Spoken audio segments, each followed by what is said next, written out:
नमस्कार, न्यूज़ 18 के digital platform पर आपका बहुत स्वागत है। मैं हूं आपके साथ अंशिका पाठक। अलास्का में हाल ही में बहुत बड़ी मुलाकात हुई है। इस मुलाकात के बाद कई सारी बातें जो है अब धीरे धीरे सामने आ रही हैं। अब मुलाकात किसकी हुई, किस बात को लेकर हुई, क्या बातें हुई हैं, ये सब कुछ हम आपको इस वीडियो में बताएंगे। अलास्का के एंकोरेज में 15 अगस्त 2025 को अमेरिकी राष्ट्रपति डोनाल्ड ट्रंप और रूसी राष्ट्रपति व्लादिमीर पुतिन के बीच लगभग 3 घंटे की बैठक हुई, जिसका उद्देश्य यूक्रेन युद्ध को खत्म करना था। दोनों नेताओं ने क्षेत्रीय समझौते, युद्धबंदी, हस्तांतरण और यूक्रेन के लिए अमेरिकी सुरक्षा गारंटी पर चर्चा की है, लेकिन कोई ठोस समझौता नहीं हुआ। ट्रंप ने मुलाकात को सकारात्मक जरूर बताया, कहा कि कई बिंदुओं पर सहमति बनी और वो लोगों की मौत को रोकना चाहते हैं। उन्होंने ज़ेलेंस्की से शीघ्र समझौता करने और यूरोपीय देशों से सक्रियता की अपील की है। ये भी बताया कि ज़ेलेंस्की पुतिन की बैठक की योजना बन रही है। पुतिन ने वार्ता को उपयोगी बताया और दावा किया कि 2022 में ट्रंप के राष्ट्रपति होने पर युद्ध नहीं होता और यूक्रेन यूरोप से प्रगति में बाधा न डालने को कहा गया। क्रेमलिन ने मुलाकात को बेहद सकारात्मक करार दिया है, जबकि पूर्व नाटो राजदूत डगलस ल्यूट ने कहा है कि ट्रंप को कुछ हासिल नहीं हुआ। पुतिन ने वैश्विक छवि मजबूत की है। ट्रंप ने बाइडेन पर युद्ध रोकने में नाकामी का आरोप लगाया और हिलेरी क्लिंटन के नोबेल पुरस्कार वाले बयान की सराहना की है। राष्ट्रपति ट्रंप की पत्नी मेलानिया ट्रंप ने पुतिन के नाम एक पत्र भेजा था, जिसमें यूक्रेन के 19,500 अपहृत बच्चों का मुद्दा उठा है। ट्रंप ने इसे पुतिन को सौंप दिया। इसके बारे में भी आपको विस्तार से बताएंगे।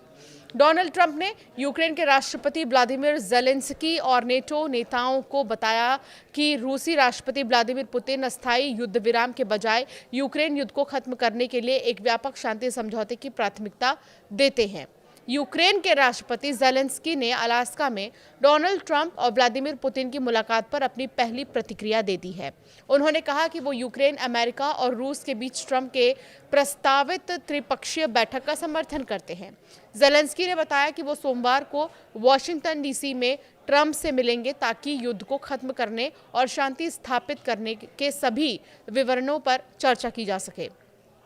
उन्होंने ये भी उल्लेख किया कि अमेरिका की ओर से यूक्रेन की सुरक्षा गारंटी में भागीदारी के सकारात्मक संकेत मिले हैं, जो यूक्रेन के लिए बहुत ही महत्वपूर्ण है। तो कुल मिलाकर ये बैठक कितनी ज़्यादा अहम होने वाली थी, ये बैठक आखिर क्यों हो रही थी, ये तो आपको पता चल गया। लेकिन अब इंतज़ार है कि इस बैठक का कुछ तो मतलब निकले, यानी कि युद्ध को लेकर कुछ तो बात जो अमेरिकी राष्ट्रपति और पुतिन के बीच में हुई है उसका असर नज़र आए। इस इंतज़ार में हर कोई है। अमेरिका के अलास्का में अमेरिकी राष्ट्रपति डोनाल्ड ट्रंप और रूसी राष्ट्रपति पुतिन के बीच मीटिंग तो हो गई। पूरी दुनिया की नज़र इस हाई प्रोफाइल मीटिंग पर थी। इस दौरान एक दिल को छू देने वाली खबर सामने आई। न्यूज़ एजेंसी रॉयटर्स की रिपोर्ट के मुताबिक राष्ट्रपति ट्रंप के साथ उनकी पत्नी मेलानिया ट्रंप नहीं थी, लेकिन फिर भी वो पुतिन से कुछ कहना चाहती थी। इसीलिए अमेरिका की प्रथम महिला मेलानिया ने एक चिट्ठी लिखकर ट्रंप को सौंप दी थी। ट्रंप ने पुतिन के साथ मीटिंग के दौरान अपनी जेब से ये चिट्ठी निकालकर व्यक्तिगत रूप से उन्हें सौंपी है। इस पत्र में उन्होंने यूक्रेन और रूस के बच्चों को लेकर चिंता जताई है। व्हाइट हाउस के अधिकारियों के मुताबिक स्लोवेनियाई मूल की मेलानिया इस यात्रा में शामिल नहीं थी, लेकिन उन्होंने यूक्रेन और रूस के बच्चों की स्थिति को लेकर अपनी चिंता लिखित रूप में पुतिन तक पहुंचाई है। पत्र में क्या लिखा था इसके बारे में अधिकारियों ने नहीं बताया, लेकिन पुष्टि की कि इसमें खासतौर पर यूक्रेन युद्ध के दौरान बच्चों के अपहरण का मुद्दा उठाया गया है। ये वही संवेदनशील विषय है जिसे लेकर यूक्रेन लंबे समय से अंतर्राष्ट्रीय मंचों पर आवाज़ उठा रहा है। रूस पर यूक्रेन का बड़ा आरोप है। यूक्रेन का ये कहना है कि रूस ने अब तक हज़ारों बच्चों का अपहरण कर जबरन अपने कब्जे में ले लिया है और उन्हें या तो रूस भेज दिया गया है या फिर कब्जे वाले इलाकों में रखा गया है। यूक्रेन सरकार ने इसे अंतर्राष्ट्रीय कानून के मुताबिक जनसंहार करार दिया है। संयुक्त राष्ट्र मानवाधिकार कार्यालय ने भी अपनी रिपोर्ट में कहा है कि 2022 में शुरू हुए रूस के पूर्ण पैमाने पर हमले के बाद लाखों यूक्रेनी बच्चे पीड़ा और अधिकारों के उल्लंघन का सामना कर चुके हैं।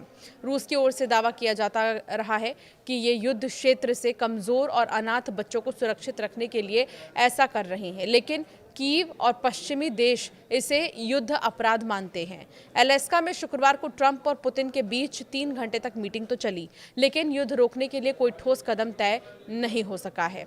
भले ही ट्रंप ये कह रहे हैं कि ये मीटिंग जो है बहुत ही पॉजिटिव रही है, लेकिन असर इसका कब दिखाई देगा, इसका इंतजार अब भी है। आपका क्या मानना है इस मीटिंग पर, ज़ेलेंस्की के पहली प्रतिक्रिया पर और उस चिट्ठी को लेकर आपका क्या कहना है, हमें ज़रूर कमेंट कर बताएं।